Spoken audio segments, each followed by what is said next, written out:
Ah, mais le gars, il est en panique totale, hein. Tu dois bien savoir ce que je ressens pour toi. Son pouce caresse ma joue, ses yeux cherchent quelque chose dans les miens, puis sa bouche est sur la mienne.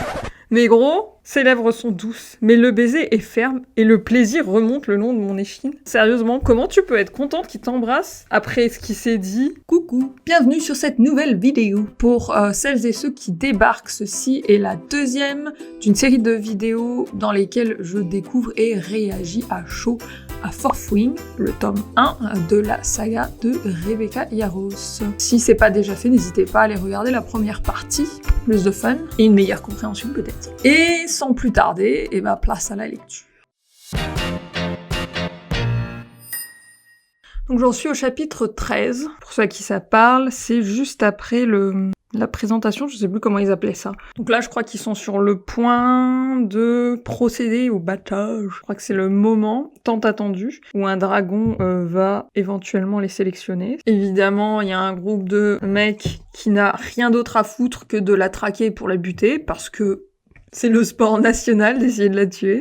C'est Jack Barlow. Vous vous souvenez de son nom? Ah, mais c'est pas elle qui veut le tuer, c'est le petit dragon doré. What? Quoi que je décide, il y a de fortes grandes chances pour que ça signe ma fin. Mais le français a foutu le camp, là. Ma cheville a son propre rythme cardiaque et la douleur me fuse le long de la colonne vertébrale. Non, elle est sérieuse? Évidemment, il y a Xeden qui va se pointer pour la sauver. Oh là là. Oh putain, en plus il m'énerve. Il m'énerve. Xeden est adossé à l'arbre, les bras croisés. Un sup. Ah, apparemment Xeden n'a pas le droit d'intervenir. Il ne peut que observer. Par contre, le dragon doré, il a l'air complètement bourré. Il glousse comme un dado. Donc Tinan s'apprêtait à l'achever. Et là, il y a un énorme dragon noir. Non lié, celui dont le professeur Kaori parlait, le fameux, vient d'atterrir. Oui, alors je me suis un peu spoilée en préparant la première partie, parce que j'ai vu un fanart de l'héroïne avec 2 dragons dans son dos, et donc je pense qu'elle va se lier à 2 dragons, le doré et le noir. Évidemment, hein, je veux dire, il en faut toujours plus. C'est vraiment la surenchère de trucs improbables. Ah, mais il lui parle. Il lui dit « Écarte-toi, cheveux d'argent ». Bah, il vient de cramer Tinan. Allez, bye bye. Il est vraiment gentil, ce dragon. Il lui tend sa patoune pour qu'elle grimpe. Ce que ne font jamais les dragons, apparemment. Elle a vraiment de la chance. Je vois le siège, la motte lisse et écailleuse juste devant les ailes. Genre, ils naissent avec un siège intégré, les dragons? Comment ça se passe? Oula, putain. Non, mais les noms. Je m'appelle... Attendez, je vais essayer. Terneinash. On dirait, je sais pas, du gaélique. Qu'est-ce que c'est que ça? Fils de Murcuit. Un Murcuidim. Et de Fiac l'enfui. J'ai l'impression que c'est pas comme ça qu'on lit les noms. Attendez, je recommence. Ternaenash. Je sais pas comment je dois le prononcer. On va l'appeler Nash. Nash le dragon, fils de Murcuit, Murcuitim, et de Fiac l'enfui. Descendant de la lignée rusée, c'est pas fini, des Dumamadines. Pourquoi tu me fais ça, livre? Je suppose que tu auras tout oublié d'ici à ce qu'on atteigne le terrain de vol. Mais surtout, excuse-moi, mais c'est non à coucher dehors, gros. Évidemment, premier vol de dragon, qu'est-ce qu'elle dit? Merde! On pourrait faire un jeu à boire. Elle va s'empaler sur sa queue en étoile du matin. C'est un Stellacoda, donc. J'ai retenu des trucs, hein. Je jure que la crête au-dessus de son œil, ça... C'est perturbant, quoi. On a des dragons qui ont des expressions faciales humaines, qui parlent comme des humains. Quelle originalité. Cramponne-toi plus fort avec tes genoux, je te sens à peine, là. À ne pas sortir de son contexte. Les autres dragons, c'est des enculés. Hein. Eux, ils font des virages serrés et puis ils laissent tomber leur cavalier. Ils s'en foutent. Les dragons, ils sont pas censés parler aux humains qui ne sont pas leurs cavaliers. Qui leur dit ça, de toute façon? Qui leur interdit, hein? La police des dragons?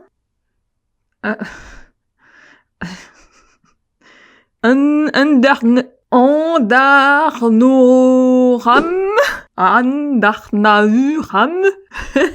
retentit la voix douce et aiguë de la petite dorée dans mon esprit. Évidemment, c'est la première personne à se lier à 2 dragons. Putain, mec, ce gars, c'est une caricature. Un coup d'œil autour de moi et j'aperçois Xeden à l'autre bout du champ, bras croisés, jambes écartées, les yeux fixés sur terre. Je suis surprise qu'il n'ait pas adossé à un arbre. Tiens, les noms des dragons, mais je vais pas y arriver. Du coup, sa pote, la Rhiannon, elle s'est liée à une Cicacoda verte, la queue en forme de dague, n'est-ce pas? Qui s'appelle Firge.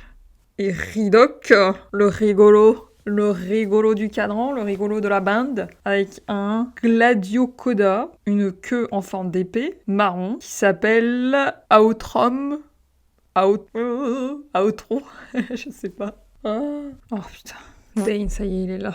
Tenez-moi la patience. Deux mains me font pivoter sur moi-même par les épaules et je me retrouve plaqué contre un torse. Dane est donc un torse. What? Théon et Sgail sont accouplés. Ah d'accord. Forcément, son dragon date le dragon de Xeden. C'est les feux de l'amour, mais avec des dragons en plus. Oh non, mais c'est un gag. Les couples de dragons ne peuvent pas être séparés longtemps, sinon leur santé se dégrade. Ils ont donc toujours posté ensemble. Toujours. La pirouette scénaristique improbable. Pirouette, cacahuète. Évidemment que Xeden décide de se joindre à la conversation. C'était pas assez pénible comme ça. Les ténèbres tombent de lui comme un voile que l'on jette. C'est le fils du grand traître. J'avais oublié ça.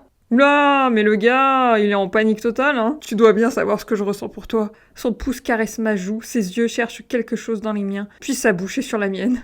Mais gros, ses lèvres sont douces, mais le baiser est ferme, et le plaisir remonte le long de mon échine. Après des années, Dane m'embrasse enfin. Sérieusement, comment tu peux être contente qu'il t'embrasse après ce qui s'est dit? Je veux dire, la conclusion de la conversation d'avant, c'était quand même... Je suis moins importante que les règles, mais c'est pas grave. Elle est super contente, il l'embrasse enfin.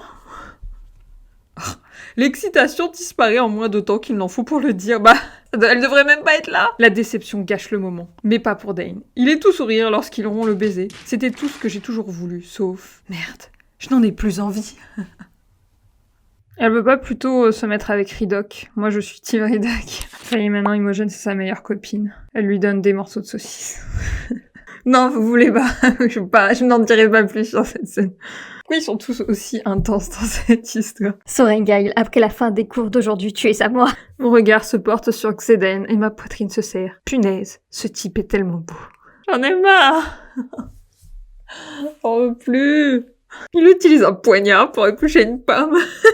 Dont il retire la peau en une longue spirale et la lame continue son chemin quand il lève les yeux pour les fixer sur les miens. Je vous jure, ce type, il peut pas exister, c'est pas possible. Dieu, y a-t-il une partie de mon corps qui ne réagit pas à sa vue? Elle a vraiment la chatte en feu, hein. Oh non, pas Dane. Non.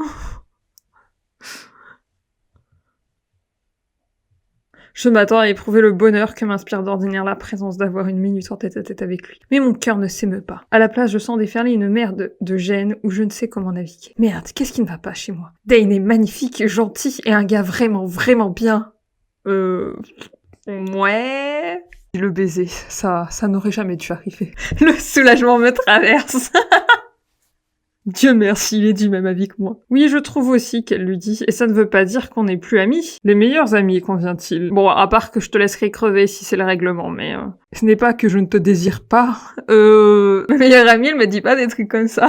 Tristesse. Mais j'adore comme le livre fait tout vraiment pour te le rendre détestable, hein. Depuis le début du bouquin, enfin il est encore de plus en plus détestable comme mec, mais on est censé croire qu'ils sont amis depuis l'enfance et que c'est un mec trop bien, c'est son meilleur ami. Quoi? Mais non. Oh là là, ce livre a plein de choses qui m'agacent.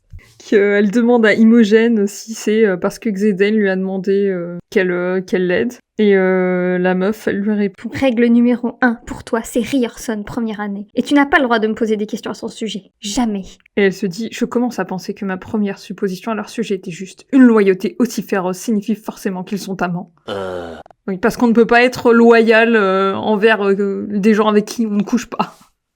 C'est impossible, ça n'existe pas.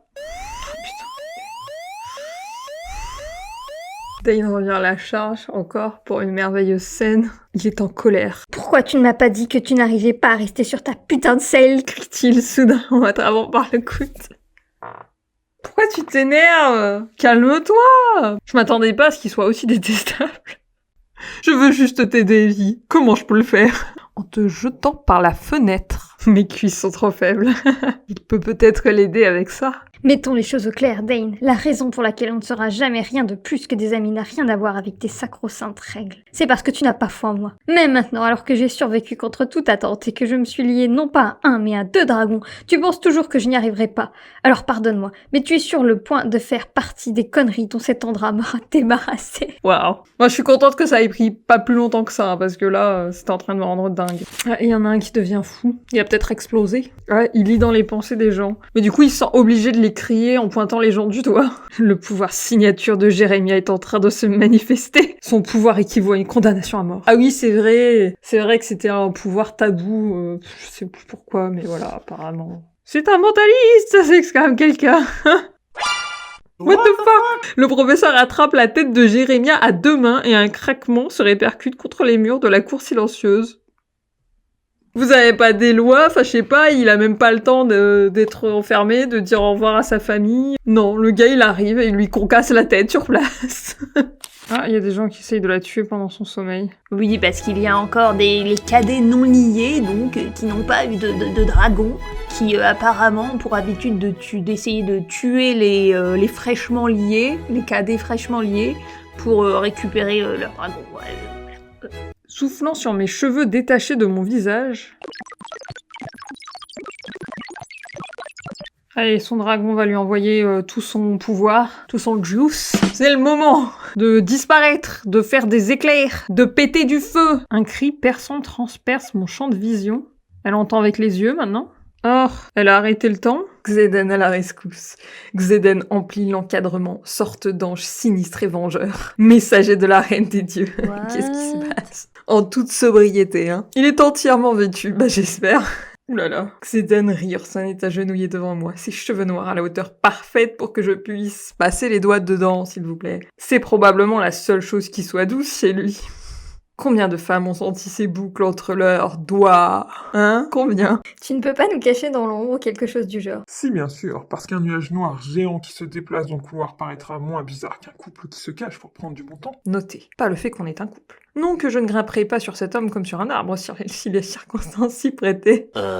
Cela dit, pour ma défense, et d'une manière pas mal tordue, son intervention était sacrément torride. Tout à fait tordu, il vient de tuer 6 personnes, hein. Torride. Je ne veux pas être reconnaissante de quoi que ce soit, ce mec. Mais punaise, et notez, on n'a pas un putain cette fois, ce que son parfum mentholé est délicieux. J'adore comme parlent les dragons. Dans ce cas, tu as eu 30 secondes gratis. Ok, maître dragon. Wesh. Donc en fait, les Penacoda, c'est juste les jeunes dragons, si je comprends bien. Et ces couillons, qui étudient les dragons depuis des années, qui se lient à des dragons depuis des années, ne le savent pas. Là, les 2 trous de balle, ils viennent juste de l'apprendre. Pardon, Violette et Xéden. Je me demande s'il y a des gens qui sont Team Dane. Des gens qui sont fans de cette histoire. Est-ce qu'il y en a qui sont en mode « Oh là là, elle devrait finir avec Dane Est-ce qu'il y a même juste des gens qui aiment Dane? Est-ce qu'il y a des fans de Dane? Si vous êtes un fan de Dane, manifestez-vous, s'il vous plaît. Expliquez-moi pourquoi. Je commets l'erreur de jeter un coup d'œil par-dessus son épaule, l'épaule de Rhiannon avec qui elle s'entraîne, vers le centre du gymnase. Oh putain. Torride, Xéden et Gary comptent enlever leur t-shirt et s'entraînent comme si leur vie en dépendait, dans un flou de coups de pied, de poings et de muscles bordés.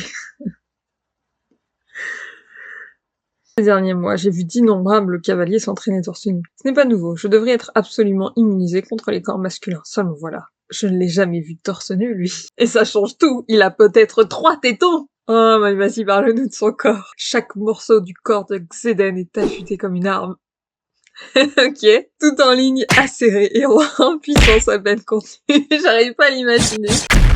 Sérieusement, combien de muscles y a-t-il dans les abdominaux exactement? Les siens sont si durs et définis que je pourrais les capter un à un si le reste de son corps n'était pas aussi distrayant. Les compter un à un, pardon. En plus, il a la relique de dragon la plus grande que j'ai jamais vue. J'ai l'eau à la bouche en voyant l'étendue musclée de son dos et ses fessiers sculptés. Ah, j'en veux plus. Qu'est-ce que je suis en train de lire? Je suis désolée, j'ai pas l'habitude de ce genre de lecture. Moi, je lis des trucs pour enfants de 12 ans. Attention, attention, roulement de tambour. Quel pouvoir va-t-elle manifester? Son pouvoir, c'est celui du désir sexuel. Ma vision se brousse. Soudain, il y a un besoin m'envahit qui me prive de toute pensée logique autre que celle d'assouvir l'irrésistible. Oh merde, c'est un désir sexuel. Tu peux aussi aller te masturber, Violette. C'est Terne qui a envie de baiser? Donc, à la fois, je sais pas, elle est submergée par le pouvoir et par les envies de baiser de son dragon. Je comprends plus ce qui se passe. Au secours. Oui, donc il est vraiment en train de niquer avec sa dragonne. Ceci explique cela. Pareil que Xeden va débarquer. 12 seconds later. Je vous le donne en mille. L'air est vif et frais et je rouvre les yeux en percevant l'odeur qui flotte dans l'air et je pivote, ma cape voltant derrière moi, pour identifier la source de cette fumée suave et facilement identifiable. Je savais pas que Xeden fumait. Xeden est adossé au mur, appuyé contre la pierre. Ah, qui fume et m'observe comme s'il n'avait pas l'ombre d'un souci. Il est vraiment en train de fumer. Toujours adossé au mur avec son pied. Il me saoule. Il fume un pétard. Oh. Ils sont belges. Tu en veux, à moins que tu sois là pour suivre notre discussion de tantôt. Pardon. Donc il fume des pétards pour pas sentir sa dragonne s'envoyer en l'air. Ils sont complètement défoncés.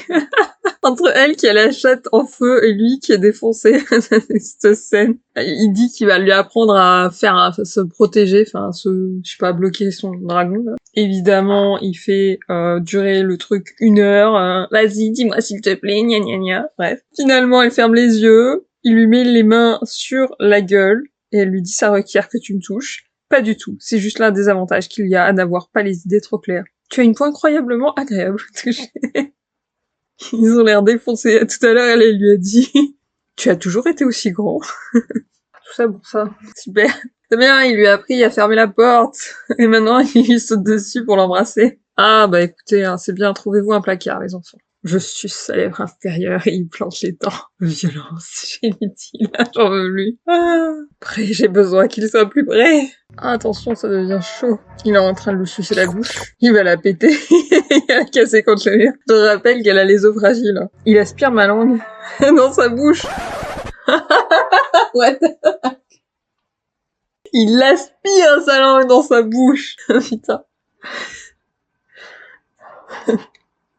Je vais pas m'en remettre. Ils font l'amour dans la tempête. Ah bah non, évidemment, il va pas jusqu'au bout. Le malautre. Soudain, ils rompt le baiser sur un brusque soupir, avec les sourcils froncés et une expression qui ressemble à de la panique. Avant de fermer les yeux. J'ai encore du mal à prendre une inspiration complète lorsqu'il s'éloigne brusquement du mur et m'attrape par l'arrière des cuisses pour me mettre sur mes pieds. Tu dois partir. Pourquoi? Parce que je ne peux pas. Et je refuse de profiter d'un désir qui n'est pas le tien. Oh, bah alors là! Donc elle confesse à Rhiannon ce qui s'est passé avec Xeden. Rhiannon lui demande « Et alors, c'était bien? Dis-moi que c'était bien. » Ce gars a l'air de savoir exactement ce qu'il fait. Oui, il fait l'aspirateur avec sa bouche. Ça, c'est un move de professionnel, hein. Ne pas retenter chez vous. Ah, Dane. Again. Je sais que tu veux juste me protéger, Dane, mais me protéger, c'est aussi m'empêcher de grandir. Il m'empêche de grandir! Ok, et c'est la fin du chapitre 24. Bon, je pense qu'on va en rester là pour le moment. La suite est fin dans une prochaine vidéo. Je vais pas faire de promesses sur quand elle arrivera, celle-ci. Où est-ce qu'on en était dans ce petit bingo?